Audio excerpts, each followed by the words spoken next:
મિત્રો થવાનો છે મહાવિનાશ, ભારતમાં આવશે મહાપ્રલય। વર્ષ 2026 અને 2027 શું કામ ભારત દેશ માટે ખૂબ જ ખતરનાક અને દુઃખદાયી હોઈ શકે છે।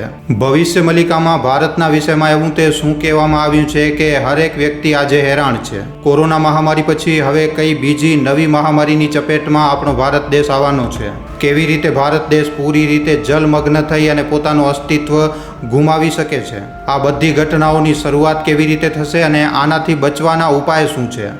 મિત્રો, વર્ષ 2019 અને 20 આ બંને વર્ષો જેવી રીતે ખતરનાક વીત્યા હતા, આપણે બધા જાણીએ છીએ આ વર્ષો કેટલા ખતરનાક રહ્યા છે માનવ જાતિ માટે, પણ હવે આનાથી પણ વધારે ખતરનાક થઈ શકે છે વર્ષ 2026।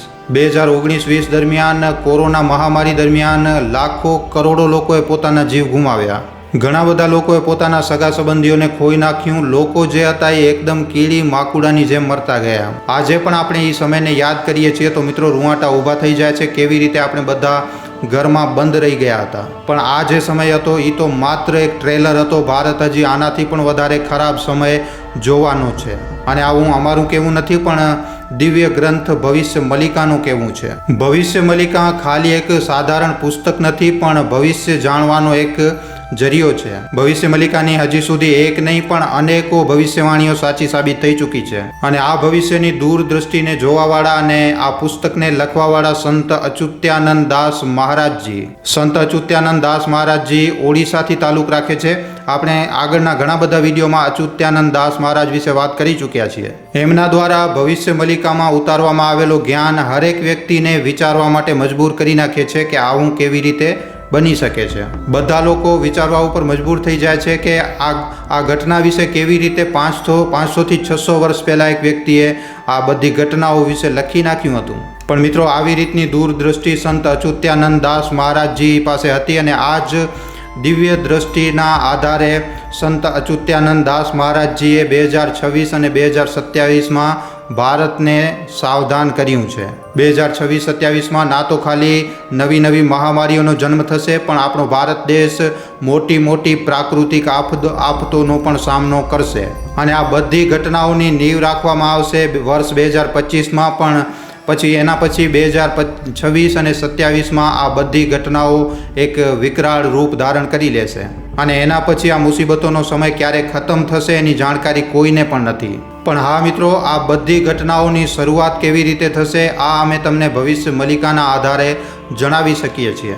ભવિષ્ય મલિકામાં જણાવવામાં આવ્યું છે કે આ સમય દરમિયાન લગભગ અમુક જ એવા ઘરો વધશે કે જેમાં પરિવારમાં રક્ત સંબંધિત બીમારી કોઈને નહીં થાય। લોકોને મધુમેહની બીમારી ખૂબ જ મોટા પ્રમાણમાં થઈ શકે છે, અને આના સિવાય બીજી પણ નવી પ્રકારની ઘણી બધી મહામારીઓ આવી શકે છે। મતલબ કે નવી પ્રકારની મહામારીઓ લોકોને પોતાની ચપેટમાં લેશે, અને આનાથી બચવાનો કોઈ ઉપાય પણ નજર નહીં આવે। મતલબ કે આ બીમારીઓનો ઈલાજ મળવું ખૂબ જ વધારે મુશ્કેલ બની જશે, અને જોવામાં આવે તો આ બધી વસ્તુઓની શરૂઆત પણ થઈ ચૂકી છે। આજે વધારે પૂરતા લોકો મધુમેહ મતલબ કે ડાયાબિટીસમાં ફસાઈ ચૂક્યા છે। નવી પ્રકારની બીમારીઓ થઈ રહી છે, અને આવનારા સમયમાં આ બીમારીઓ વધારે વિકરાળ બની શકે છે, ગંભીર રૂપ લઈ શકે છે, અને આ કોરોનાથી પણ વધારે ખતરનાક મહામારીમાં ફેરવાઈ શકે છે। આ બીમારીઓ ખૂબ જ વધારે ખતરનાક હશે, અને આ જ બીમારીઓને જન્મ આપી શકે છે દુશ્મન દેશો। આજે ઘણા બધા દેશો પોતાની સુરક્ષા અને પોતાના દુશ્મન દેશોને ખતમ કરવા માટે નવા પ્રકારના વાયરસ તૈયાર કરી રહ્યા છે, અને બની શકે છે કે આવી પ્રકારના વાયરસ એક નવી બીમારીને, નવી મહામારીને જન્મ આપે, અને આ મહામારી એવી રીતે લોકોને પોતાની સાથે લઈ જશે જેવી રીતે એક પૂરમાં લોકો વહી જાય છે, અને આવી જ રીતે માણસની સભ્યતા ખતમ થતી જશે। આ નજારો દુનિયા આંખોથી જોશે, પણ આને કોઈ પણ રોકી નહીં શકે। હવે જો આપણે પ્રાકૃતિક આફતોની વાત કરીએ તો આની શરૂઆત કરશે એક દેવી। ભવિષ્ય મલિકાના અનુસાર મિત્રો, ઓડિશામાં જે માં હિંગુલા દેવી છે, જેમને અગ્નિ સ્વરૂપ માનવામાં આવે છે, એ જ કળિયુગના અંતમાં એક મોટી ભૂમિકા નિભાવશે, અને માં હિંગુલા દેવી બધું જ બરબાદ અને તબાહ કરી નાખશે। પણ કેવી રીતે જાણવા માટે આ વિડીયો સાથે અંત સુધી બન્યા રહેજો। મિત્રો, જણાવી દઈએ કે માં હિંગુલા દેવીને અષ્ટચંડી દેવીઓમાં ગણવામાં આવે છે। જ્યારે માં હિંગુલા દેવી પૃથ્વીની 7 વાર પરિક્રમા કરશે, મતલબ કે જ્યારે 7 વાર ચક્કર લગાવશે, ત્યારે પ્રાકૃતિક આપદાઓની શરૂઆત થઈ જશે। ક્યાંક ક્યાંક તો ભયંકર પૂરમાં લોકો હેરાન થઈ રહ્યા હશે, તો ક્યાંક ક્યાંક એકદમ સૂકો લોકોને હેરાન પરેશાન કરી રહ્યો હશે. ઘણી બધી જગ્યાઓ ઉપર એકદમ સુનામી આવી જશે, તો ઘણા બધા જંગલોમાં આગ લાગવાની ઘટનાઓ બનશે. આખી દુનિયાએ ખૂબ જ ભયંકર સમયને જોશે અને આ સમય એટલો વધારે ભયંકર હશે જેના વિષયમાં કોઈ કલ્પના પણ નહીં કરી શકે. દુશ્મન દેશ પોતપોતાની અંદર જ અંદર મારકાટ મચાવી રાખશે. એકબીજાને તબાહ અને બરબાદ કરવા માટે નવી નવી રણનીતિઓ બનાવશે, નવા નવા પ્રકારના વાયરસ તૈયાર કરશે. જંગ, લડાઈ, ઝઘડા ઘણા બધા દેશોને એકદમ પૂરી રીતે બરબાદ કરીને રાખી દેશે. ઘણા બધા લોકોને બેઘર કરી નાખશે અને આગળ ચાલીને હાલત એટલી વધારે ખરાબ થઈ જશે કે લોકો અનાજ માટે બિલકુલ એકદમ તરસી જશે. લોકોને ભરપેટ ખાવાનું નસીબ નહીં થાય અને આવી રીતે પછી ભૂખમાં માણસ જે છે એ બીજા માણસની જ હત્યા કરીને એને ખાવાનું ચાલુ કરી દેશે અને આવી રીતે માણસ નરભક્ષી બની જશે. અને મિત્રો, જોવામાં આવે તો આ બધી ઘટનાઓની આજની તારીખમાં નીવ પડી ગઈ છે. ઘણા બધા દેશોમાં માણસો, જનાવરોને તો છોડી દો, માણસનો માંસ ખાવામાં પણ ગભરાતા નથી. ઘણા બધા દેશોમાં ક્યાંક તો ભયંકર સુનામી, તો ક્યાંક ભયંકર પૂર જોવા મળી રહ્યા છે, તો ક્યાંક પૂરેપૂરી જમીન, આખા મેદાન એકદમ બંજર થઈ ચૂક્યા છે, એકદમ સૂકો પડી ચૂક્યો છે. અને મિત્રો, આવી રીતે ભવિષ્ય મલિકાની ભવિષ્યવાણીઓ આજની તારીખમાં સાચી થતી નજર આવી રહી છે. ખાલી આટલું જ નહીં, પણ ભવિષ્ય મલિકામાં તો એમ પણ લખવામાં આવ્યું છે કે આવનારા સમયમાં એક ખૂબ જ ભયંકર ઘટના હજી પણ ઘટવાની બાકી છે. દેશના ઘણા બધા મંદિરોમાં લોકોને દેવીની ગર્જના સંભળાશે, જેને ભૈરવી હુંકારના નામથી ઓળખવામાં આવે છે. દેવીઓની આ હુંકાર પાપી અને અધર્મીઓ માટે મૃત્યુનો સંદેશ લાવશે. આનાથી પાપી અને અધર્મી લોકોનો નાશ થઈ જશે. અને આનાથી તમે અંદાજો લગાડી શકો છો કે વર્ષ 2025, 2026 અને 2027 કેટલા વધારે ભયંકર રહેવાના છે માનવ સભ્યતા માટે. અને આ બધી ઘટનાઓ જો તમે વિચારી રહ્યા છો કે વિદેશોમાં થવાની છે, તો તમે એકદમ ખોટા છો. કારણ કે આ બધી ઘટનાઓનો સૌથી વધારે પ્રભાવ આપણા ભારત દેશમાં પડશે. હા મિત્રો, ભારતના ઘણા બધા ઇલાકાઓમાં ભયંકર સુનામી જોવા મળશે. સમુદ્ર એકદમ ફાટી જશે. પાણી સમુદ્રમાંથી નીકળીને આજુબાજુના ઇલાકાઓને ડૂબાડી નાખશે. સમુદ્રના કિનારાની આસપાસ જેટલા પણ ઘર પરિવારો રહેતા હશે એ બધાને સુનામી પોતાની સાથે તાણીને લઈ જશે. મોટી મોટી બિલ્ડિંગો, આલીશાન મકાન, બધી જ વસ્તુઓ પાણીની ચપેટમાં આવી જશે. મોટી મોટી બિલ્ડિંગો એકદમ રમકડાની જેમ નીચે પડતી નજર આવશે, પાણીમાં તરતી નજર આવશે. આ સુનામીમાં ના તો ખાલી ઘર મકાન ડૂબશે, પણ ઘણા બધા લોકોની પણ જાનને મોટો ખતરો હશે. ઘણી મોટી સંખ્યામાં લોકો મરી શકે છે.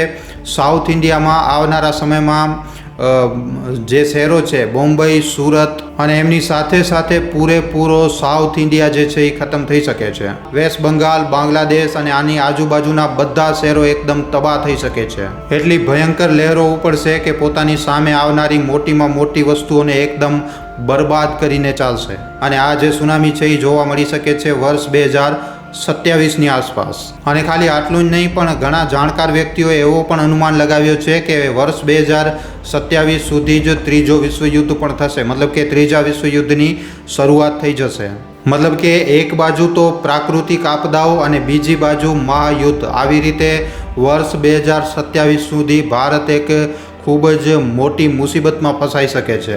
અને સુનામીના ચાલતા પૂરેપૂરો સાઉથ ઇન્ડિયા જે છે એ પાણીમાં ડૂબી શકે છે. ત્યાં જ નોર્થ ઇન્ડિયામાં પણ ભયંકર ભૂકંપ આવી શકે છે. હિમાલય ખરાબ રીતે ડગી શકે છે. અને આની રેન્જમાં જેટલા પણ ઇલાકાઓ આવે છે એમાં ખૂબ જ મોટા ભૂકંપનો ઝટકા આવશે. આ જે ભૂકંપો આવશે એ નોર્મલ ભૂકંપના હિસાબે ખૂબ જ વધારે ખતરનાક સાબિત થઈ શકે છે. મધ્યપ્રદેશ, અડધો પાકિસ્તાન, આસામ, પશ્ચિમ બંગાળ અને આની સાથે સાથે રાજસ્થાન જેવા ઘણા બધા ઇલાકાઓ પૂરી રીતે ખતમ થઈ શકે છે. અને આ બધું થશે હિમાલયમાં ઉપડવાવાળી હલચલના કારણે. હિમાલયના ડગતા જ નોર્થ ઇન્ડિયા અને સાઉથ ઇન્ડિયા ખતમ થઈ જશે. અને જણાવી દઈએ કે જે પહેલી સુનામીની જે લહેર ઉપડી શકે છે એ વર્ષ 2026માં ઉપડી શકે છે. આ જે પ્રલય આવશે એ 3 ચરણોમાં જોવા મળી શકે છે. જે વર્ષ 2026માં જે સુનામી આવશે એ અનુમાન લગાવવામાં એમ આવી રહ્યું છે કે આ 2026માં એપ્રિલના મહિનામાં શરૂ થઈ શકે છે. પછી 2027ના માર્ચ મહિના સુધી આ ખતમ થશે. મતલબ કે 2026ના એપ્રિલ મહિનાથી કરી અને 2027ના માર્ચ મહિનાના વચ્ચેના સમયગાળા દરમિયાન, આ સમય દરમિયાન ગમે ત્યારે ભારતમાં સુનામીની ઘટના બની શકે છે. એના પછી બીજો ચરણ શરૂ થશે અને પછી છેલ્લે જ્યારે અંતિમ ચરણ આવશે ત્યારે એ સમય સૌથી વધારે ભયંકર અને એકદમ ચરમ સમય હશે. અને આવી રીતે આપણા ભારત દેશ ઉપર એક સાથે ઘણા બધા ખતરા મંડરાઈ રહ્યા છે અને ઘણી બધી ભવિષ્યવાણીઓ કરવામાં આવી છે. પણ ભવિષ્ય મલિકામાં એક વાત લખવામાં આવી છે કે છેલ્લે એ જ માણસ બચશે જે ધર્મને માનવાવાળો હશે અને એના પછી એક જ ધર્મ અને એક જ નામ ગૂંજશે અને એ હશે સનાતન હિન્દુ ધર્મ.